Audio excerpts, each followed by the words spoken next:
22,000 હોતા તો 22,000 કરવાના, અમારે 100,000 તો 100,000 કર્મચારીઓ દોડવાના, સરકારના વ્યય થાય, સમય બગડે, ખર્ચ થાય અને નીકળે છેવટે 0. તો ઈરાદાપૂર્વક આ ખોટા વાદા આપ્યા છે. ખરેખર જેના સાચા નામ છે તમે કાઢી નાખવાનો વાંધો નથી, પણ જેને ખોટા વાદા આપ્યા છે, જેને સરકારી તંત્રને ગેરમાર્ગે દોરવાનો પ્રયાસ કર્યો છે, જેને ચૂંટણી પ્રક્રિયાને દૂષિત કરવાનો પ્રયાસ કર્યો છે, એની સામે કાયદાકીય રીતે જે પણ થતી હોય એની પોલીસ ફરિયાદ દાખલ કરો. ગુજરાતમાં થોડાક સમય અગાઉ ઇલેક્શન કમિશન ઓફ ઇન્ડિયા દ્વારા સરની કામગીરી પછી ડ્રાફ્ટ મતદાર યાદી રજૂ કરવામાં આવી છે. આ પછી ઇલેક્શન કમિશન ઓફ ઇન્ડિયા સમક્ષ પાટણ અને સિદ્ધપુર વિધાનસભામાં ખૂબ મોટી સંખ્યામાં વાંધા અરજીઓ રજૂ કરવામાં આવી છે. આ મામલે પાટણના ધારાસભ્ય કિરીટ પટેલે તેને લોકશાહીના મતાધિકારને દૂષિત કરવાનો પ્રયાસ ગણાવીને હવે જિલ્લા કલેક્ટરને રજૂઆત કરી છે અને આ પછી તેમણે ગુજરાત હાઈકોર્ટમાં જવાની પણ આ મામલે હવે ચીમકી ઉચ્ચારી છે. તો આવો જાણીએ સમાચાર વિસ્તારથી. નમસ્કાર, જમાવટ સાથે હું છું પાર્થ.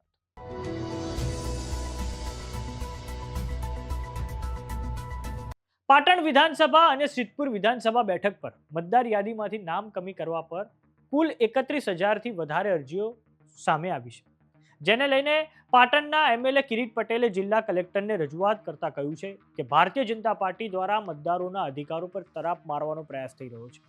1 મહિના પહેલા પાટણ અને અન્ય વિસ્તારોમાં બીએલઓની મીટિંગમાં ભાજપના હોદ્દેદારો દ્વારા ચોક્કસ સમાજ અને કોંગ્રેસના સમર્થકોના નામ કમી કરવા સૂચના અપાઈ છે. આ મતદારોને મતાધિકારથી વંચિત રાખવાનું વ્યવસ્થિત કાવતરું ઘડાઈ રહ્યું છે. જો ખોટા વાંધા રજૂ કરનારાઓ સામે વહીવટી તંત્ર પોલીસ કાર્યવાહી નહીં કરે તો અમે કોર્ટ અથવા તો ગુજરાત હાઈકોર્ટમાં પિટિશન દાખલ કરીશું. આવો સાંભળીએ પાટણના ધારાસભ્ય કિરીટ પટેલે શું કહ્યું છે. એ ફોર્મ 7 ની અંદર પણ એ એકરાનામામાં લખ્યું છે કે હું જાણું છું કે આ માહિતી સાચી છે. ખોટો વાંધો આપવો એ ક્રિમિનલ ઓફેન્સ બને છે. એના સિવાય પણ જે આપણી બીએનએસની કલમ 171, 175 એ ચૂંટણીને લગતી એની અંદર જોગવાઈ કરવામાં આવી.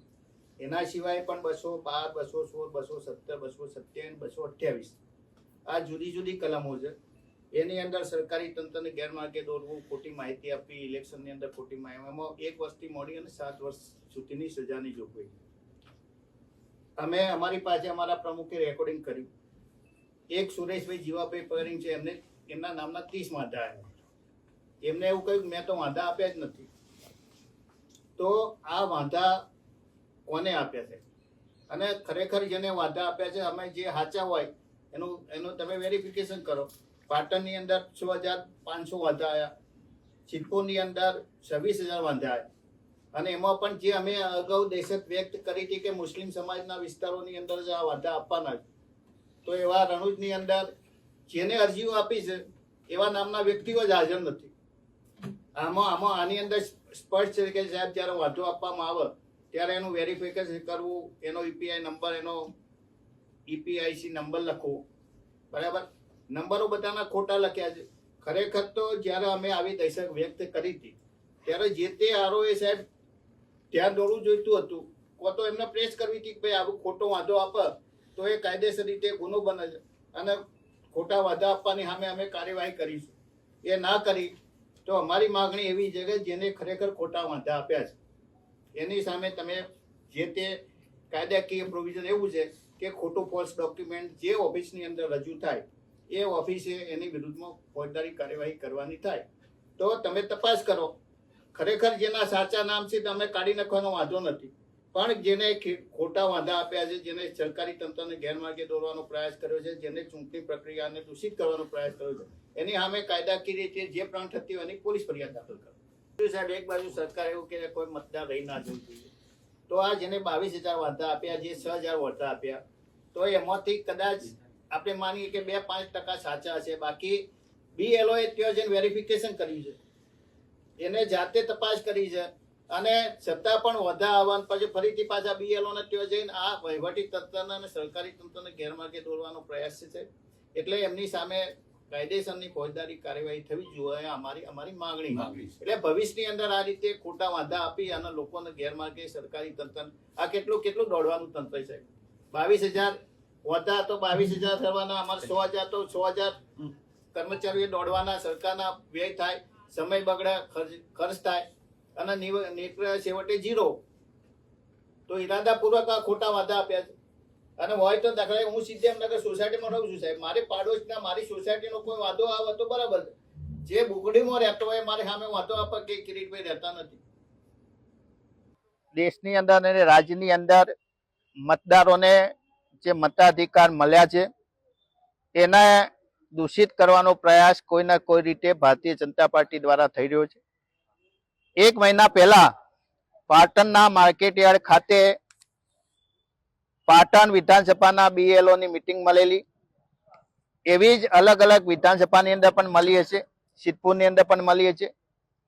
અને એ મિટિંગની અંદર ભારતીય જનતા પાર્ટીના હોદ્દેદાર દ્વારા એવી સૂચના આપવામાં આવેલી કે જે વિસ્તારની અંદર, જે બૂથની અંદર મુસ્લિમ સમાજ કે દલિત સમાજ કે કોંગ્રેસને સમર્થન કરવા વાળા જે મતદારો હોય એ એક બૂથમાંથી 100 થી 150 200 મત આપણે રદ કરવાના છે અને એના વાંધા આપવાના છે. અમારે ઉપર જેના જોડે પણ વાત થઈ ગઈ છે. આ બાબત અમે કલેક્ટરશ્રીને 1 મહિના પહેલા રજૂઆત કરેલી અને કલેક્ટરશ્રીને કહેલું કે આ ખોટા વાંધા આવે તો એની સામે કાર્યવાહી કરવી. કલેક્ટરશ્રી કે વહીવટી તંત્રએ અત્યાર સુધીમાં કોઈ કાર્યવાહી કરી નથી. અમે કલેક્ટરશ્રીને પણ કહ્યું કે ખરેખર તમારી જવાબદારી બનતી હતી કે તમને આવો ભવિષ્યની અંદર આવો ગુનો થવાનો છે તો તમારે એ રોકવા માટે પ્રયાસ કરવો જોઈએ. તમારે પ્રેસ કરવી જોઈતી હતી કે આવા ખોટા વાંધા જે પણ આપશે એને લોક પ્રતિનિધિત્વ ધારાની કલમ 31 કે BNS ની જે અલગ અલગ કલમો છે એ પ્રમાણે સજાનો ગુનો થઈ શકે છે. તો ખોટા વાંધા કોઈએ આપ્યા હોત નહીં. પણ આજે પાટણ વિધાનસભાની અંદર 6000 થી વધુ વાંધા અને સિદ્ધપુર વિધાનસભાની અંદર 25000 થી વધુ વાંધા મળ્યા છે.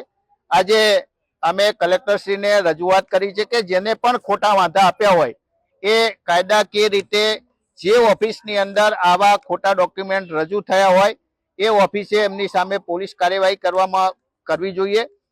જો જે તે અધિકારી એ પ્રાંત ઓફિસર હોય, કલેક્ટર હોય કે આવા ભારતીય જનતા પાર્ટી સાથે મળી અને ભારતીય જનતા પાર્ટીના મોટાભાગના હોદ્દેદારો છે એવા લોકોએ જે ખોટા વાંધાઓ આપ્યા છે એમની વિરુદ્ધમાં કાર્યવાહી નહીં કરે તો એ જે તે અધિકારી એ આવા ગુનેગારોને બચાવવાની કોશિશ કરે છે. તો એ મદદગારીની અંદર અમે અધિકારીના વિરુદ્ધમાં પણ અમે કોર્ટની રાહે કે પોલીસની રાહે ફરિયાદ આપીશું.